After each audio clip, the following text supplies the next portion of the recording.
Маутхаузен е селище в Австрия. Разположено е на леви бряг на река Дунав, на 20 км от град Линц.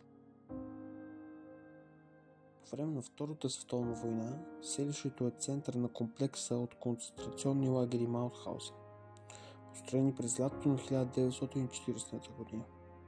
Освен основните лагери около Маутхаузен и Гусен, към лагери са прикрепени още около 50 по-малки лагери, лаборатории, разположени в Австрия и Южна Германия.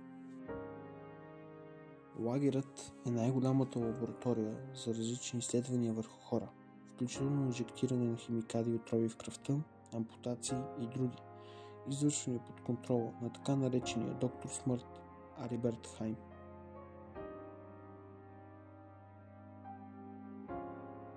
През януари 1945 г.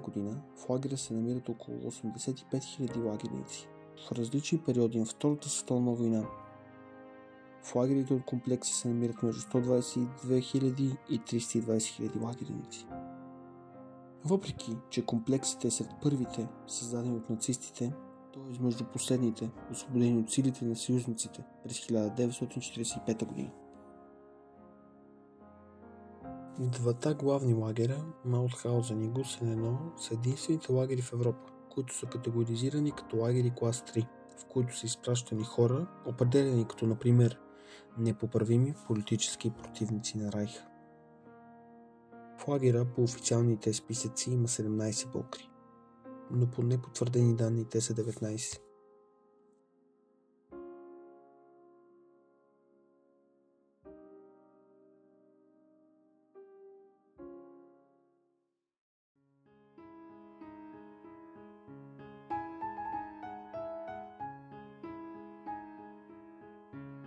Роден на 14 януари 1910 г. в село Бабок, Силистренско. Завършва 5-ти клас в родното си село и заминава за град Силистра да учи шивашки занаят. През 1928 г. става член на младежката организация на Комунистическата партия. Изключително активен, той бързо израства в партийната иерархия. Когато е на 18 години, постъпва в комсомола. Бил е много деян, за което е избран да замине като интербригадист в Испания. През 1937 година той заминава и през 1941 е разстрелян. Той е женен, но няма деца. Тогава, когато почват да събират интербригадисти, интернационал, интербригадисти, идват в Бабок и тогава събират се доброволци, които ще теглят жребий, кой да бъде изпратен в Испания. Пада се на Димо Фърлинков жребия той да замини, но той си имал деца. Тодор Бонев казва: ти няма да отидеш, дай жребия на мен, аз ще замина за Испания. И така започва неговата история с Испания. Тодор Бонев прекарва последните си години в концлагера Маутхаузен. Наричан от другарите си добруджанецът, в редките мигове на свободно време пее елегични добруджански песни. Разстрелян през 1941 година от офицер на име Ото, защото е прорязал брезентовото покривало на дървеници на ломи на пръстите, за да не го наранява. Поведението му определено като саботаж и той заплаща живота си.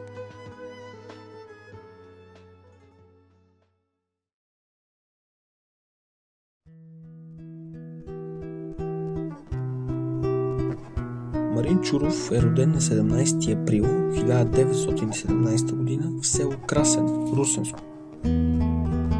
Остава рано сирак, баща му е загинал в кървавите войни. Завършва първа мъжка гимназия в Русе. След това записва висше образование, славянска филология в историко-филологическия факултет на Софийския университет.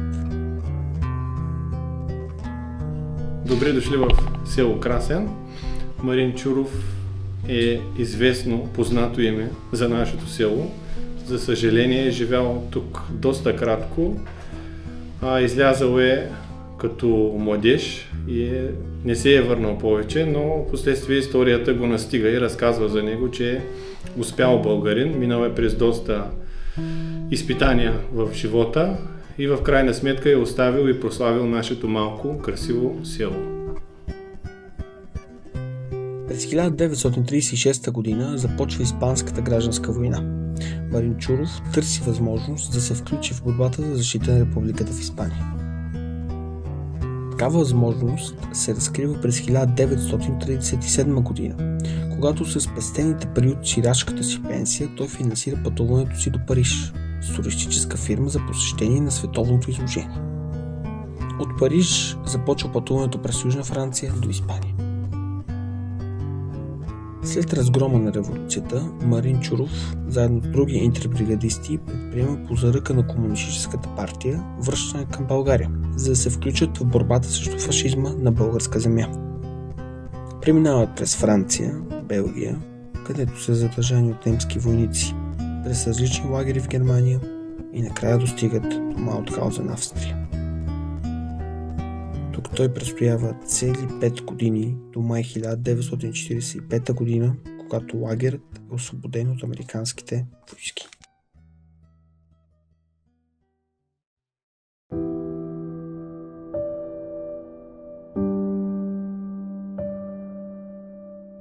Асен Василев е роден през 1911 година в село Слатина, Ловешко. Семейството на Асен Василев има 6 деца. Баща му, Иван Василев, дълги години учителства в селото, а майка му е домакиня. След завършване на гимназията в Ловеч, Асен заминава за Франция при по-големия си брат Васил, за да учи медицина в град Монпелие. Тази снимка е от един мемориал, който се намира в медицинския факултет в град Монпелие, в Южна Франция, където са изписани имена на загинали за Франция по време на Втората световна война, където е изписано и името на Асен Василев. Той е в първата колона, втората отдолу нагоре, тъй като той е следвал медицина именно в този факултет и фактически се включва като доброволец лекар във Втората световна война. Асен е един от първите доброволно притеклици на помощ и защита на републиката. В автомобилна катастрофа е ранен, опериран и лежи в болница. Там се запознава с испанска девойка и по-късно се жени за нея. Това е един много голям сантимент, емоционален момент за нашата фамилия, тъй като Асен Василев се жени за една испанка Салвита и тя забременява и фактически по-голямата част от нейната бременност преминава докато те са разделени, тъй като той вече е в лагера. И той от лагера успява да изпрати няколко писма и тази картичка за новогодишните празници, като всички тези писма са озаглавени до моя нероден син.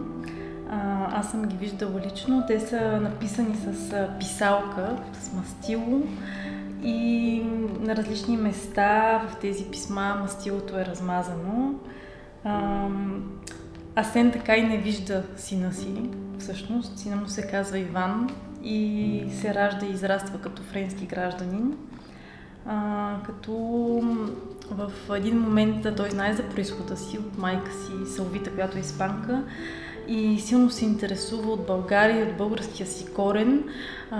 И когато става юноша, пише писмо до Българския червен кръст с молба да му помогнат да намери своите български роднини, своя корен. И по някакъв начин през онези години Българския червен кръст открива моята баба Елена Бочева, която е герой във вашия филм, и нейната сестра Милка Качермазова. И те са първи братовчеди с Иван и се срещат, и по този начин започва така неговото по-дълбоко свързване с нашата фамилия, с българския корен. Това е, нали, лицето на картичката Бонане на френски означава честита нова година. Когато чакайки Иван да дойде да се срещнем, беше нещо, което вътрешно се убедих, че кръвта вода не става. Просто изведнъж, като го видях отдалече, че идва, почувствах и това беше една незабравима среща с него и там фактически се срещнахме. На другия ден дойде и жената на Иван и това тогава бяха първите ми контакти. През април 1940 г. немците нахлуват във Франция и пленяват работниците по линията Даладие. Пленени е доктор Асен Василев. Групата българи и интербригадисти правят постъпки да се върнат в България, но българското правителство отказва да ги приеме. Започва прехвърляне от лагер в лагер и накрая са затворени в Маутхаузен, недалеч от град Линц, Австрия. Тук доктор Асен Василев работи на каменолом на Тъщук, защото оперираният крак го боли и той накуцва. Една вечер в строя той пада, изнесен е и повече никога не се връща. Но това, което знаеме и е така една тежест в нашата фамилия, е, че вече когато е бил в лагера, е имало възможност срещу определена сума той да бъде освободен. И съответно фамилията по това време се опитала да събере тази сума, не мога да я цитирам каква е била тя, но тя е била непосилна. И за съжаление не успяват в уречения срок да съберат тези пари и това го обрича на гибел. Съпругата му ражда син Иван, който доктор Василев никога не вижда и много такова. Пише писма, картички, на които има следи от сълзи. Моля свои приятели да помагат на съпругата му. В писмо, поставено в музея в Кюрс, един от лагерите във Франция, Асен Василев пише: "Надявам се, че един ден ти ще се гордееш с това, което съм направил за страната на твоята майка." Тук имаме една снимка,